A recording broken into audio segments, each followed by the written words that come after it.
जय हिंद दोस्तों। अभी आपके क्लास में बहुपद चल रहा था और पिछले क्लास में अगर बात की जाए तो हम सिर्फ ये बताए थे कि बहुपद क्या होता है, बहुपद को कितने हिसाब से बांटा गया या कितने वर्गों में बांटा गया और उसका क्लासिफिकेशन जो है वो फर्दर कितने भाग में क्लासिफाइड किया गया। मतलब बहुपद क्या है एक बार रिपीट कर देते हैं पिछले क्लासों को, फिर आगे बढ़ते हैं। बहुपद क्या है? अगर आपसे कोई पूछे बहुपद के बारे में कि बहुपद बताइए तो सिंपली बोलोगे वैसा बीजीय व्यंजक, वैसा बीजीय व्यंजक। क्योंकि आप लोग में होता क्या है कि बोल ही नहीं पाते हो। बोलना ज़रूरी भी नहीं मैथ में, लेकिन फिर भी कम से कम कुछ तो आपके अंदर हो जो बोल सको, किसी के सामने व्यक्त कर सको। हर चीज़ के लिए क्या कॉपी किताब ले जाओगे? ये अच्छा लगता है? कोई भी कुछ पूछा तुरंत लाइए कॉपी किताब, वो तो है ही है यार, लेकिन थ्योरी पोर्शन भी तो कुछ होता है हर एक चैप्टर में। अब थ्योरी पोर्शन आप पूरा एकदम गोल कर दोगे, गलत बात है। इसलिए चलो हम रिपीट कर देते हैं कल जो भी बताए थे। बहुपद क्या है? वैसा बीजीय व्यंजक, वैसा बीजीय व्यंजक जिसके चर का अधिकतम घातांक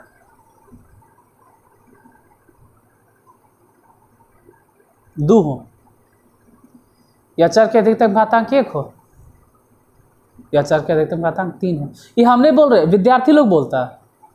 आप लोग भी ऐसे ही करते, जो गलत है यार। क्या कर रहे हो? वैसा बीजीय व्यंजक जिसके चर का घातांक वैसा बीजीय व्यंजक जिसके चर का अधिकतम घातांक नहीं बोलना है, सिंपली बोलना है वैसा बीजीय व्यंजक जिसके चर का घातांक एक अऋणात्मक पूर्णांक हो, या तो बात की जाए कि वैसा बीजीय व्यंजक जिसके चर का घातांक एक पूर्ण संख्या हो, एक पूर्ण संख्या हो।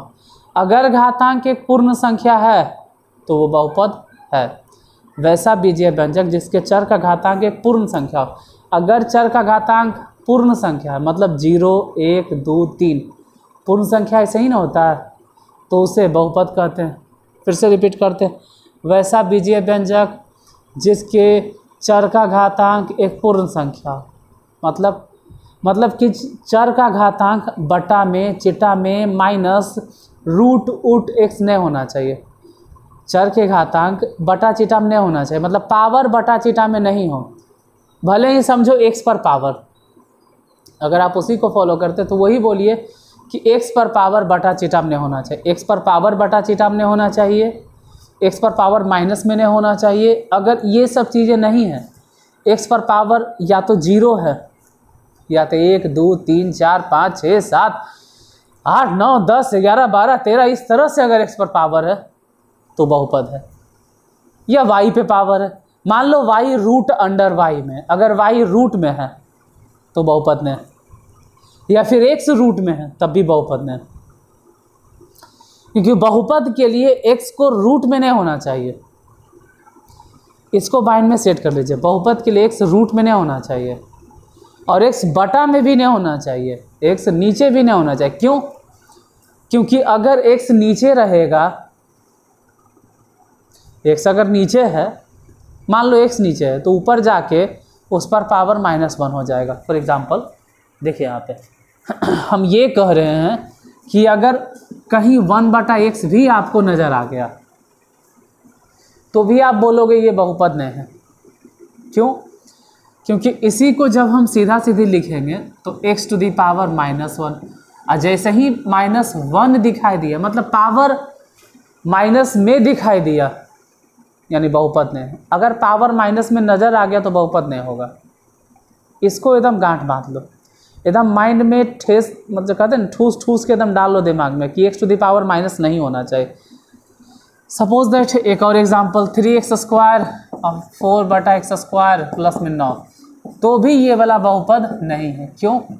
क्योंकि आप इसको लिखोगे 3x² और प्लस में 4x टू दी पावर -2 और प्लस में 9।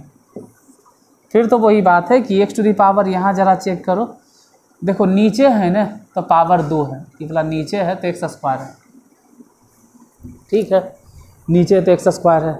जैसे ही वो x² ऊपर गया, यहाँ की बात कर रहे थे, अगर इसको हम सीधा सीधी लिखे तो पावर जो 2 था x पर पावर 2 वो पावर फिर 2 रहा ही नहीं, वो x टू दी पावर कितना हो गया -2, यानी बहुपद नहीं।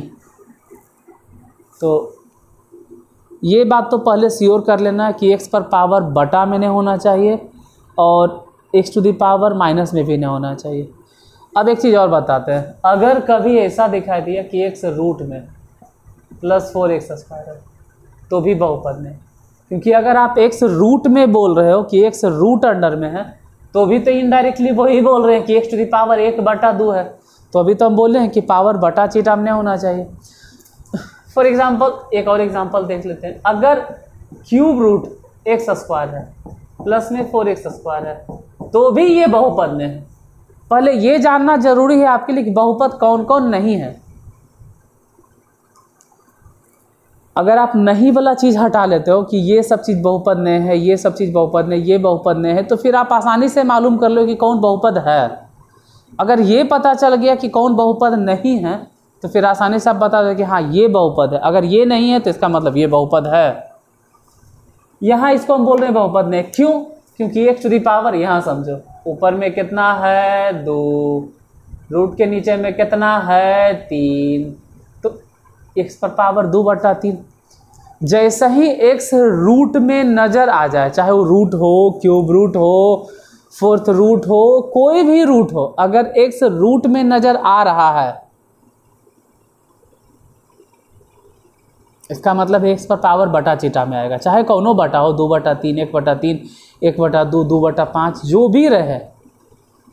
लेकिन अगर x रूट में है तो श्योर है कि उसका पावर बटा में होगा।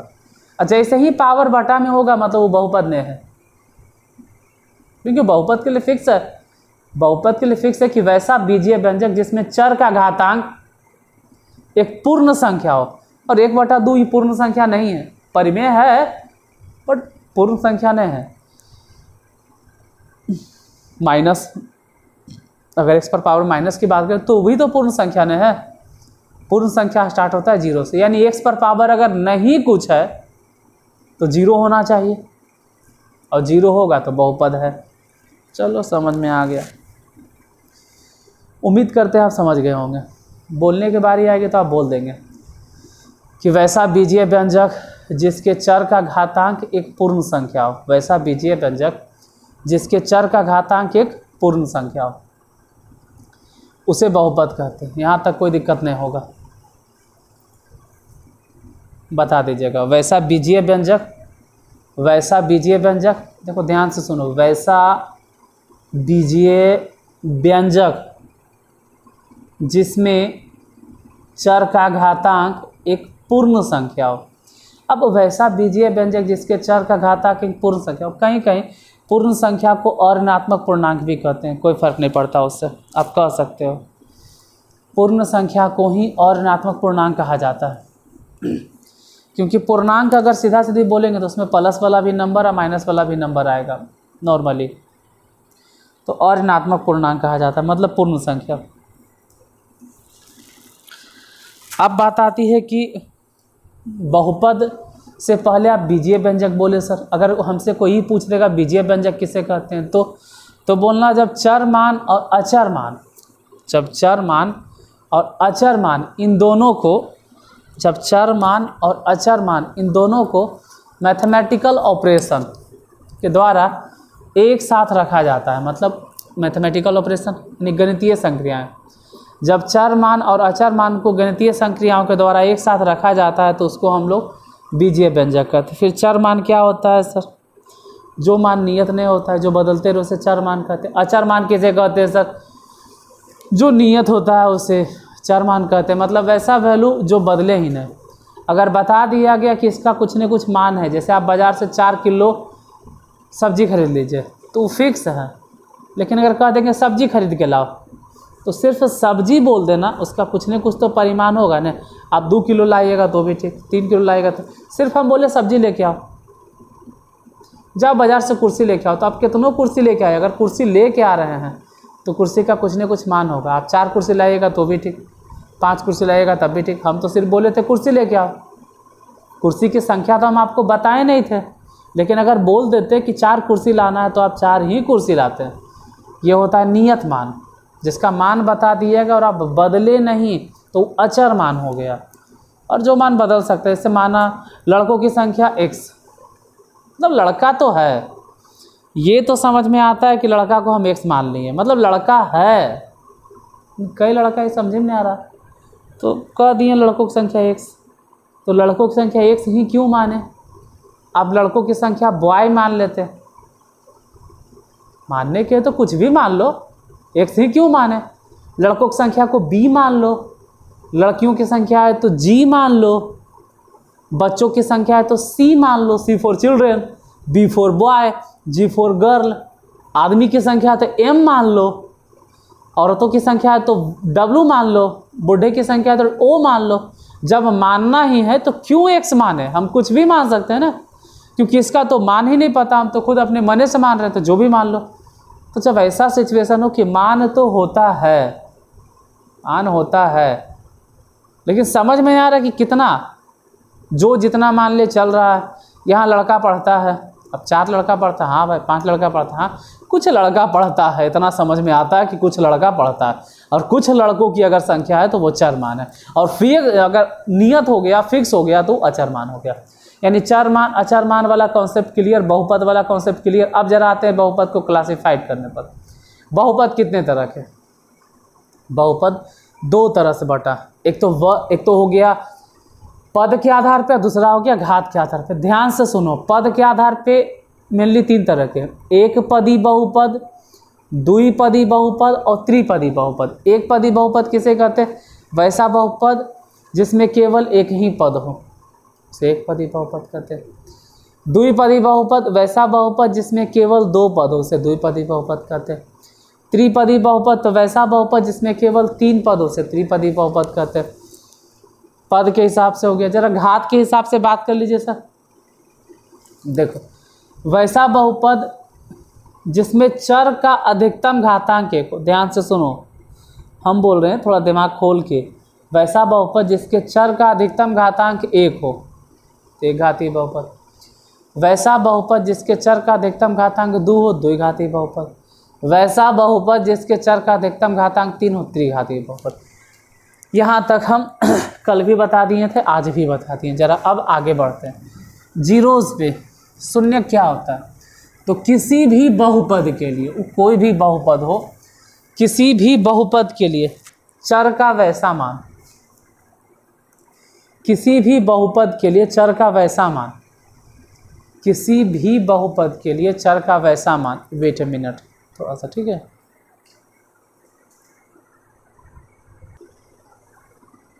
हम कह रहे थे किसी भी बहुपद के लिए चर का वैसा मान जिसके लिए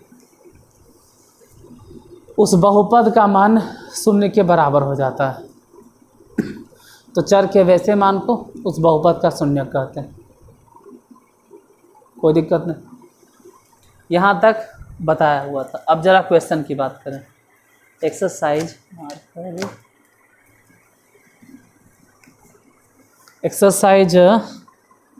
2.1, और किताब का नाम तो आप लोग जानते ही हैं कि अभी फ़िलहाल केसी सिन्हा चल रहा। इसमें आपके पास अगर किताब होगा तो ठीक है, नहीं किताब होगा तो हम इस पर उतना प्रश्न नहीं लिखने वाले, क्योंकि एक्सरसाइज 2.1 में जो भी प्रश्न है एग्ज़ाम के पर्पज़ से ठीक ठाक है, ठीक ठाक है, अच्छा है, लेकिन इतना भी नहीं है कि इसके पीछे आप अपना जान लगा दो। बस जो भी आएगा सो ऑब्जेक्टिव में आएगा, तो ऑब्जेक्टिव के हिसाब से ही फॉलो करते हैं। क्यों हम सब्जेक्टिव के हिसाब से एकदम लिखें, प्रश्न को टाइम बर्बाद करें। देखो कह क्या रहा है, एक बार ज़रा पढ़ देते हैं आपके सामने कि क्वेश्चन क्या बोल रहा है, ज़रा उस पर भी ध्यान दें। क्वेश्चन कह रहा है कि नीचे दिए गए बहुपदों के आलेख को देखकर, पढ़ने से मतलब है चेहरा देखो चाहे नहीं देखो आप, नीचे दिए गए बहुपदों के आलेख को देखकर जांच करें कि वे एक घातीय हैं या द्विघातीय हैं या त्रिघातीय। मतलब अब जो हम बहुपद का आलेख देंगे वो देखकर आप पहचानोगे कि एक घातीय है या द्विघातीय है या त्रिघातीय वो आप पहचानिएगा, हम आपको देते हैं फिगर। जैसे देखो पहला जो फिगर है वो सिंपली इस तरह से ऐसे खींचा और यहाँ लिख दिया है एक्स अक्ष, यहाँ लिख दिया वाई अक्ष और ऐसे करके काट दिया है, एक एरो खींच दिया, मतलब रेखा है। दूसरे में अगर बात करें, दूसरे फिगर की अगर बात की जाए तो ये एक्स अक्ष है, ये वाई अक्ष है और एक ऐसे लाइन खींच दिया। तीसरे फिगर की अगर बात करें, तीसरा एक्सरसाइज ध्यान रखना बाबू कि कौन सा एक्सरसाइज है, 2.1।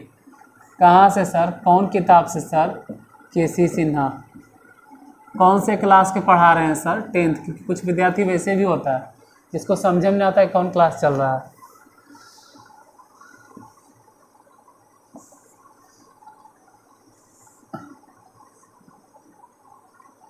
एक्स अक्ष और वाई अक्ष। चौथा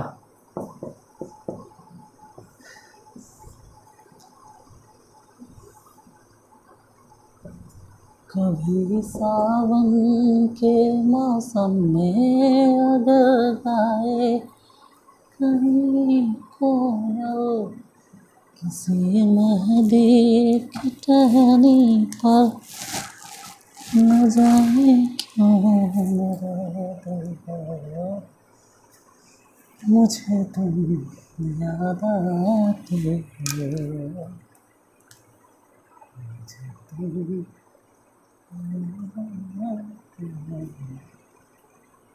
एक्स डैश और वाई डैश। यहाँ देखिए क्या करें यार, पढ़ते पढ़ते सर में दर्द हो जाता है सुबह से लेकर शाम तक, और यहाँ पे तो अकेले पढ़ाना अकेले बोलना और ज़्यादा मन दर्द होता है, पूरा माथा भारी हो जाता है। इसलिए कभी कभी शुरू हो जाते हैं और हमेशा कहते हैं कि अगर इन सब बातों से आप इरिटेट होते हो तो माफ़ कर देना। क्या करें, पढ़ते पढ़ते बोर हो जाते हैं तो पढ़ते पढ़ते गाने लगते हैं। ठीक है, पहले तो 4 साल पहले पढ़ाते थे या 10 साल पहले पढ़ाते थे हम घर में, तो गाना ज़ोर ज़ोर से हम गाने लगते थे भर के। ठीक है, यहाँ तो खैर फैशन रखना होता है। देखिए आते हैं मुद्दे पर, क्या कह रहे थे क्वेश्चन में, आपको ग्राफ देखकर बताना होगा कि आखिर ये कौन सा बहुपद है, एक घातीय बहुपद है, द्विघातीय बहुपद है, त्रिघातीय बहुपद है या चतुर्थघातीय बहुपद। एक्सपोजर कम बेसी होते रहता है ऐसा लगता है। अच्छा, यही दिक्कत है। जैसे आपको लगता हो कभी लाइट कम कभी बेसी हो जाता है, वो जानते हो इसके हिसाब से होता है। उनको आदत है वाइट वाइट पहनने का, हिलता डुलता है ना, तो अभी वाइट आ रहा होगा। अब देखिए नीचे कर देंगे ना, ऐसे हो जाएंगे, थोड़ा सा ब्लैक पन आ जाता है। अच्छा क्या फ़र्क पड़ता है, हमको तो पढ़ाना है ना, वो सबसे की दिक्कत है यार। देखो मेन बात ये नोटिस करना है ना कि जो लाइन है, जो रेखा है, वो किसी भी अक्ष को, या तो एक्स अक्ष को या वाई अक्ष को, किसी एक अक्ष को पकड़ोगे दोनों ने और इमेजिन करोगे, ऐसे तो साफ दिखेगा, लेकिन कभी कभी नहीं देखेगा तो अपना इमेजिनेशन जगाना है। आपके जो दिमाग के जो तंत्रिकाएं, तंत्र हैं, नस वस है, उसको खोलना है और सोचना है कि आखिर हम इसको ऊपर ले जाते या नीचे ले जाते या आगे पीछे हिलाते डोलाते तो किसी भी अक्ष को यह कितनी बार काटता। फिर से सुनो, कोई रेखा, कोई भी रेखा, ग्राफ में देख रहे हैं, कोई रेखा चाहे वो सरल रेखा हो, वक्र रेखा हो, चाहे टेढ़ मेढ़ सांप जैसे मन में आ रहा वैसे चल रहा हो, की फर्क पड़ता है यार। ठीक है, मजाक कर रहे हैं, सांप जैसा नहीं, मतलब ठीक है, कर्व लाइन उसको बोलते हैं। ठीक है, इसको दिल पे कोई नहीं लीजिएगा कि सांप। कोई रेखा या तो सरल हो या तो वक्र हो, मतलब 1 बार 2 बार 3 बार, अभी फिलहाल 2 ही बार देख रहे हो। देखिए इसी रेखा की बात करें, एक शख्स को कई बार काटा, बस एक ही बार सर। अब अगर एक ही बार काटा है तो आप जवाब बोलोगे एक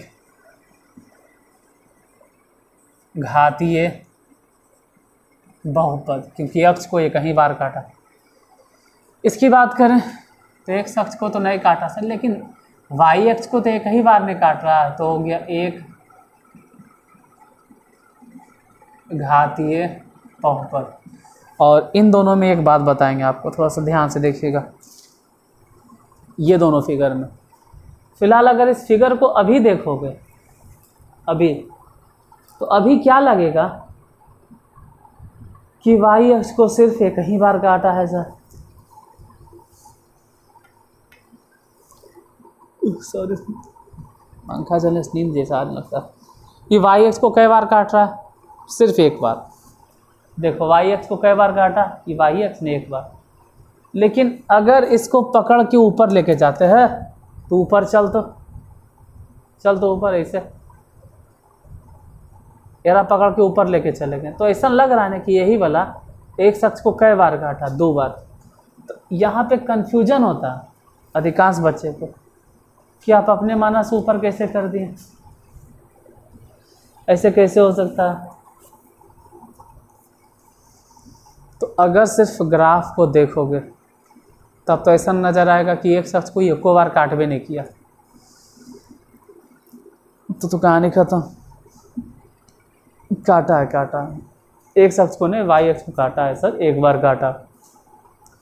तो फिर बोलोगे कि एक घातीय बहुपद। हाँ ठीक है, आपके हिसाब से अगर आप वेरिएबल मान रहे हैं वाई एक्स को तो एक घातीय बहुपद बोलिए। लेकिन हम अगर एक्स को ही चर मान लें तो ऐसा लगेगा ना कि इसको ऊपर बढ़ाने पर एक शख्स को एक बार और एक बार, एक शख्स को कई बार काटा है? 2 बार। और अगर एक्स अक्ष कोई 2 बार काट रहा है, अगर एक्स अक्ष कोई 2 बार काट रहा है भले ही ऊपर बढ़ाने पर, इसका मतलब हो गया कि ये जो ग्राफ आप देखें या ये जो आलेख देखें ये किसका है भाई? द्विघातीय बहुपद का। नीचे वाले बहुपद की बात करें इसको, अरे सर ये तो इससे जा रहा है सर, अरे समझो नहीं कह रहा है, तू नीचे आओ, ऐरा पकड़ के ऐसे काट दो नीचे की तरफ, तो ऐसा लगेगा कि इस अक्ष को कई बार काटा? 2 बार, तो हो गया द्विघातीय बहुपद। तो ऐसे भी सरल रेखा अगर रहे ना, सीधी रेखा रहे, तो एक घातीय बहुपद। देखो नोट कर लो, नोट डाउन करो, कॉपी निकालो और लिखो। उम्मीद करते हैं कि कॉपी पेन आपके पास होगा, नहीं तो बाद में नोट डाउन कर लेना, नहीं है जिसके पास। एक घातीय बहुपद, एक घातीय बहुपद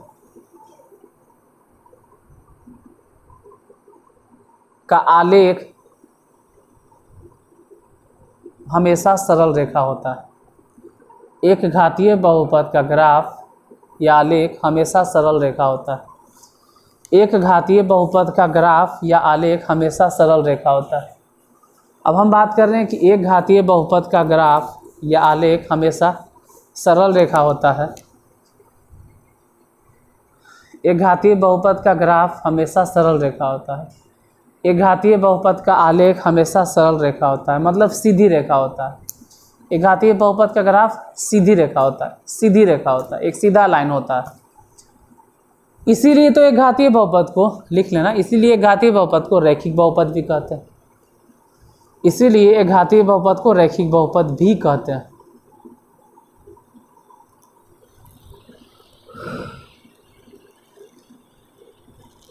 रैखिक बहुपद भी कहते हैं। हो गया।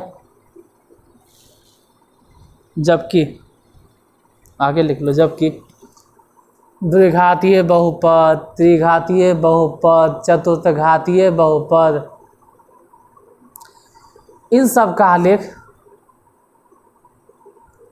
वक्र होता है। इन सब का आलेख वक्र पथ होता है या कर्व होता है। समझ गए? जब भी एक घातीय बहुपद पढ़ोगे माइंड में फिक्स कर लो, एक घातीय बहुपद रैखिक बहुपद होता है। क्यों? क्योंकि उस पर पावर एक ही होता है, एक घात। ज़रा ध्यान से देखना, ध्यान से देखना, यहाँ थोड़ा ध्यान देना, नहीं तो उड़ जाएगा या कहो बाउंस कर जाएगा। 4x + 3y + 9। ध्यान से देखना, आप ही लोग को पढ़ना है। यहाँ देखोगे ना तो यहाँ भी x नज़र आ रहा है और यहाँ y नज़र आ रहा है। और x पर पावर अगर बात की जाए तो x पर पावर 1 है और y पर भी पावर 1 है। तो एक बात तो श्योर हो गया कि एक घातीय बहुपद, बहुपद हैं, सॉरी बहुपद नहीं है, ये बहुपद नहीं बोला जाएगा, इसको बोलेंगे कि समीकरण है। क्यों सर समीकरण क्यों बोलेंगे? आप इसको समीकरण काहे कहिएगा? क्योंकि इक्वल टू इधर 0 है, 9 को उधर भेज दिए, 9 उधर चल गया तो बराबर में कितना हो गया 0। अच्छा ऐसे ही बराबर में 0 हो जाएगा, मतलब बहुपद नहीं वो समीकरण कन्वर्ट हो गया। कोई भी बहुपद अगर शून्य के बराबर हो जाता है तो बहुपद नहीं रहता है, वो कन्वर्ट हो जाता है समीकरण में। तो ये तो समीकरण है। अब कौन से समीकरण है भाई? x पर पावर अगर चेक करें तो x पर पावर नजर आएगा कि 1 है, y पर पावर अगर चेक करोगे तो भी 1 है, तो इधर x पे पावर भी 1 और y पे पावर भी 1। अब x पर पावर 1 और y पे पावर 1 दोनों जगह 1 ही है, मतलब एक घातीय समीकरण है। बहुपद नहीं बोलेंगे क्योंकि बहुपद शून्य के बराबर हो गया है, इसीलिए इसको बहुपद नहीं बोलेंगे। तो क्या बोलेंगे? अरे यार एक घातीय समीकरण बोलेंगे। समीकरण क्यों बोलेंगे समझ रहे हो? ध्यान से सुनो, ध्यान से। फ्रस्ट्रेट होने वाली बात नहीं है, हताश नहीं होना। जब भी कोई भी बहुपद चाहे वो कोई भी बहुपद, एक घातीय, द्विघातीय, त्रिघातीय, चतुर्थघातीय, कौनो घातीय, कैसनो बहुपद, किसी भी तरह का बहुपद अगर शून्य के बराबर हो गया तो बहुपद नहीं रहता, वो बन जाएगा समीकरण। कोई भी बहुपद अगर शून्य के बराबर हो गया तो कन्वर्ट हो गया किसमें? समीकरण में। तो आप तो समझ गए समीकरण। इसीलिए हम इसको बोल रहे हैं कि बहुपद नहीं है बल्कि ये समीकरण। ये क्या है? समीकरण है। क्यों समीकरण कह रहे हैं? क्योंकि अभी शून्य के बराबर हो गया। कौन से समीकरण की बात कर रहे हैं? 1 पावर 1, इसलिए एक घातीय समीकरण हो गया, मतलब रैखिक समीकरण हो गया। मतलब इसका ग्राफ खींचोगे तो एक लाइन बनेगा और कई को चर मान है, एगो x है एगो y है, इसलिए इसको कहा जाता है कि ये दो चर वाले, कई चर वाले? दो चर वाले। दो चर कौन कौन है? एगो x है और एगो y है, तो ये दो चर वाले रैखिक समीकरण। और ऐसे एगो और मिल जाएगा इसके साथ साथ, तो बोलेंगे युग्म। युग्म माने जोड़ा, युग्म का मतलब पेयर, पेयर माने जोड़ा, युग्म माने पेयर, पेयर माने जोड़ा। युग्म को इंग्लिश में बोलते हैं पेयर, पेयर माने जोड़ा। यानी जब एक और मिल जाता ऐसा, मान लो ऐसा और मिल जाता है एक और कि 5x है सर प्लस में 3y है माइनस 10 इज इक्वल टू 0, तो बोलेंगे कि ये भी तो वैसन के है, दो चर वाला रैखिक समीकरण। तो ऊपरे वाला और नीचे वाला दोनों को मिला दो, तो ऊपर वाला जो देख रहे हो ये वाला और उसके नीचे जो ये वाला देख रहे हैं, ये हो गया दो चर वाला रैखिक समीकरण, और ये भी हो गया दो चर वाला रैखिक समीकरण। दोनों को एक साथ जब मिला देंगे तो बोलेंगे दो चर वाला रैखिक समीकरण युग्म हो गया, जोड़ा। ये आपको चैप्टर पढ़ना है, लेकिन अभी नहीं। अभी तो हम ये समझा रहे थे कि रैखिक समीकरण किसको कहते? एक घातीय, समीकरण बोलते हैं। रैखिक बहुपद किसे कहते हैं? एक घातीय बहुपद को ही रैखिक बहुपद कहते हैं। अब इतना बोलने पे अच्छी तरह से आपके माइंड में सेट हो जाना चाहिए कि एक घातीय बहुपद को ही रैखिक बहुपद कहते हैं। कुछ और क्वेश्चन देखें कि कहे थे ना कि आज का जो क्वेश्चन है वैसा ही है सब, लिखना कम बोलना ज़्यादा।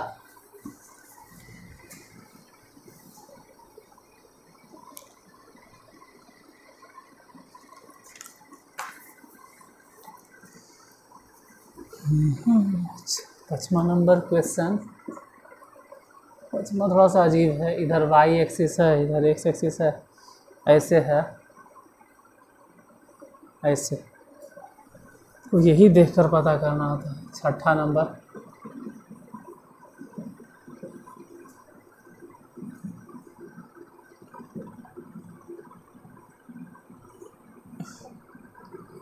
अय्या करूं मैं क्या, सुपो सुपो, ये कैसा आ गया लाइन रे, दिल मेरा हो गया सुपो सुपो।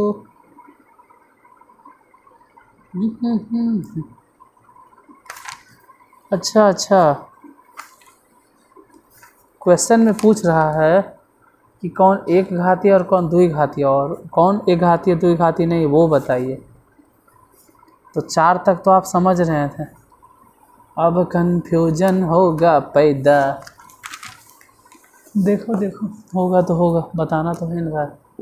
क्वेश्चन नंबर 8 से थोड़ा सा धीरज रखना बाबू, कोई उबियाना मत। तो सन लगेगा नहीं, समझ में नहीं आ रहा है, सन आपको लगेगा इस तरह से हिसाब ही आ गया है।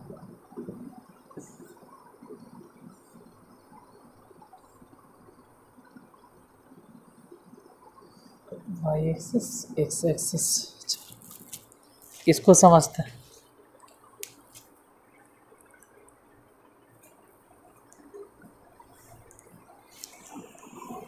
चार को आई एम सो सॉरी। देखिए इस लाइन को देखो, हालांकि इसमें जो क्वेश्चन है, अभी जो फर्स्ट क्वेश्चन हम बता रहे हैं उसमें ये कहा गया है कि आप ग्राफ को देखकर बताइए कि कौन एक घातीय है और कौन द्वि घातीय है, या तो न तो एक घातीय और ना ही द्वि घातीय, ये बताइए। मतलब वो ये हमसे कह रहा है कि आप ये बतलाइए कि एक घातीय है या नहीं है, द्वि घातीय है या नहीं है, और अगर दोनों नहीं है तो फिर बोलिए कि ना तो एक घातीय है और ना ही द्वि घातीय। आप दोनों बताइए, एक घातीय तो भी बोलिए कि एक घातीय है, द्वि घातीय तो बोलिए कि द्वि घातीय है, और अगर ना तो एक घातीय और ना ही द्वि घातीय तो बताइए कि ना तो एक घातीय ना ही द्वि घातीय। देखो यहाँ पे, यहाँ फोकस कीजिए, लास्ट से पहले अंतिम वाला से। इसमें देखो ये जो लाइन है, एक शख्स को यहाँ काटा एक बार यहाँ और एक बार यहाँ, तो एक शख्स को 1 2 3 बार काट दिया। 3 बार काट दिया मतलब ना तो एक घातीय बहुपद है ना ही द्वि घातीय बहुपद। तो हम यही बोलेंगे कि ना तो ये एक घातीय बहुपद है ना ही द्वि घातीय बहुपद है। हाँ, अगर बोलने की बारी भी आ गई तो ये बोलेंगे ना कि ये त्रिघातीय बहुपद है, त्रिघातीय बहुपद है, क्योंकि एक शख्स को कई बार काटा, 3 बार। अगर एक बार काटता तो एक घातीय बहुपद, 2 बार काटता तो द्वि घातीय बहुपद। ये तो एक बार क्या, ये तो 2 बार क्या, 3 बार काट ले। तो आप बोलना भी चाहो तो ये बोल सकते हो कि त्रिघातीय बहुपद है। आप ये नहीं बोलोगे कि एक घातीय है, ये भी नहीं बोलेगा द्वि घातीय है। उसके बगल वाले पर जरा ध्यान दो, यहाँ पर 1 बार 2 बार 3 बार 4 बार, उड़ी बार। अब यही देखो, ऐसे गया ना, ऐसे करके ऐसे ऐसे, तो एक यहाँ कटा, दूसरा बार यहाँ से गया, तीसरा बार यहाँ, चौथा बार यहाँ। मतलब ना तो एक घातीय ना तो द्वि घातीय ना तो त्रिघातीय। ये है कौन से, तो बोलेंगे चतुर्थ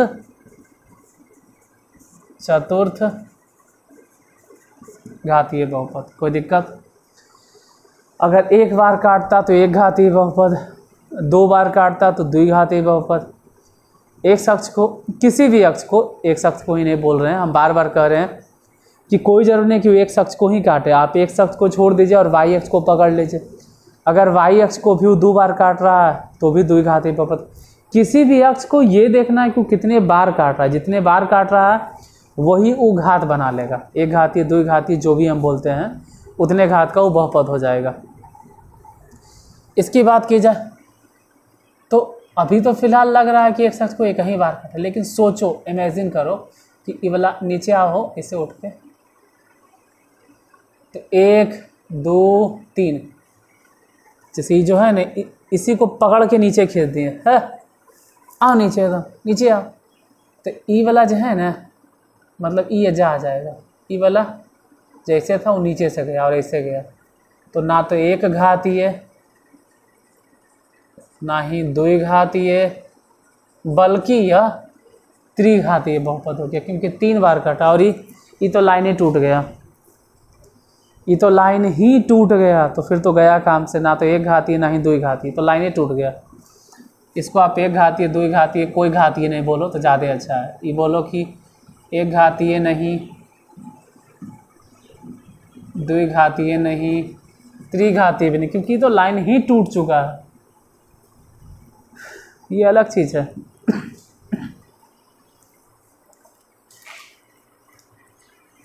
तो देखो, हम पहला नंबर बता दिए हैं।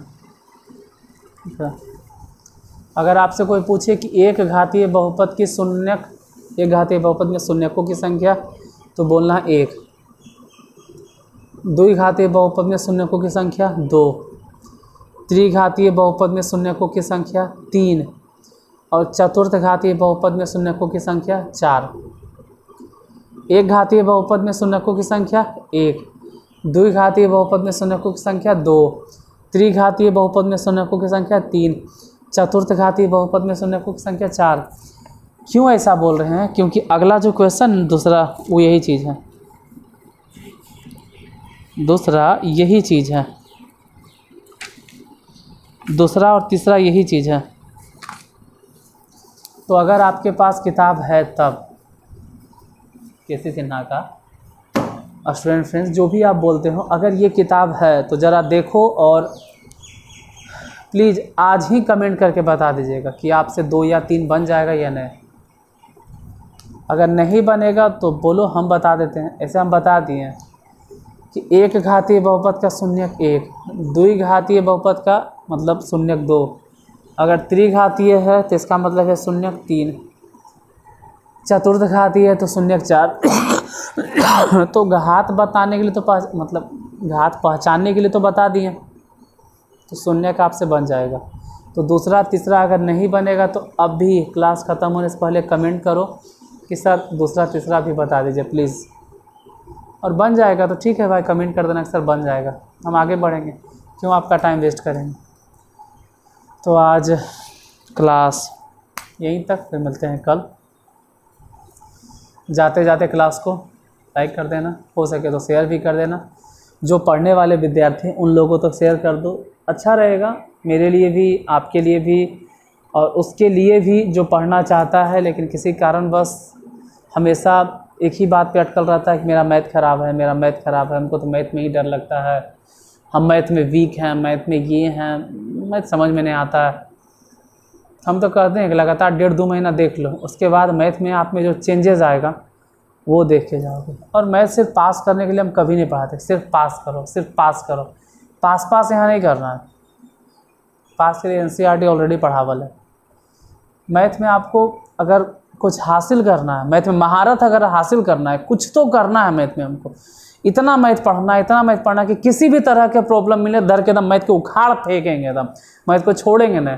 कैसे जैसे आज हम ही इन्फा तो भले नॉर्मली तरीके से आपको पढ़ाते हैं, या फिर मेरे पास उतना पैसा नहीं है कि हम स्मार्ट बोर्ड पे आपको पढ़ाएं, मानते हैं, और अगर होगा भी तो भी मेरे पढ़ाने का तरीका यही रहेगा, एकदम श्योर है। भले ही स्मार्ट बोर्ड हम कभी ख़रीद लें भविष्य में, होगा ही, ऐसा नहीं होगा, लेकिन थोड़ा सा वेट कीजिए, तो भी मेरे पढ़ाने का तरीका ही रहेगा। वो PPT वाला कहानी हम कभी भी नहीं अप्लाई करेंगे। अभी ट्रेंडिंग में क्या चल रहा है, लाखों टीचर, हज़ारों टीचर PPT का इस्तेमाल करते हैं, PDF का इस्तेमाल करते हैं। आप लोग PDF ले लेके तकिया बना बना के सो जाते हो, और हम मैथ में आपको इतना बनाएंगे कि आपका दिमाग ही कैलकुलेटर से फास्ट चलेगा।